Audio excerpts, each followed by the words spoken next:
A drowning at Lake Pleasant is serving as a reminder of how quickly you can get in trouble out there. A 20-year-old Phoenix man died last night after his inflatable tube popped. He went under and never resurfaced. 12 News journalist Sean Rice is live at the Castle Creek boat ramp up on the northwest part of the lake with how to stay safe in this water and what happened last night. Sean. Yeah, Troy and Mark, good evening to you both. The best way to describe water and conditions here at Lake Pleasant, really any afternoon and evening, is unpredictable. One moment the waters could be calm, and the very next they could be raging. And the common theme we see in each and every drowning here at Lake Pleasant is the people who go under and do not resurface are not wearing a life jacket. And there's so many nonprofit groups and law enforcement agencies right here in Maricopa County who are trying to spread the same message. Wearing a life jacket here on Lake Pleasant really does save lives. Each afternoon and evening on the waters of Lake Pleasant can bring a different challenge. High winds and unpredictable water levels.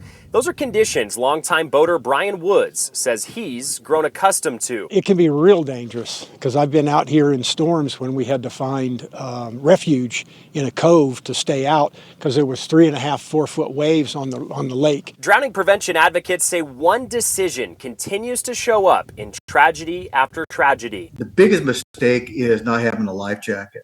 Life jacket is a stigma to young people, young adults, because they think they don't need it. They have the mentality of being fearless. Nothing can happen to me.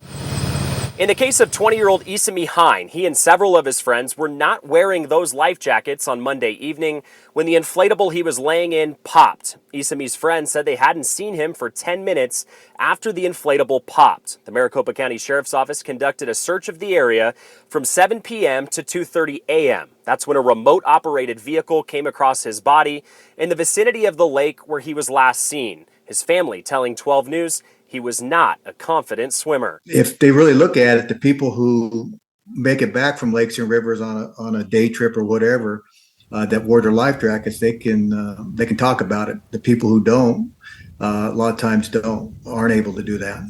At Lake Pleasant, there are 2 different free life jacket stations operated by the Arizona Game and Fish Department where people can take life jackets to use on the lake if they didn't bring one of their own. In 2024, Arizona Game and Fish collected data that shows 87% of drownings involved people in bodies of water without a life jacket on. We could encourage them to do it, but they got to be smart enough to put those things on in the situation, no matter what it is. When you put yourself in harm's way,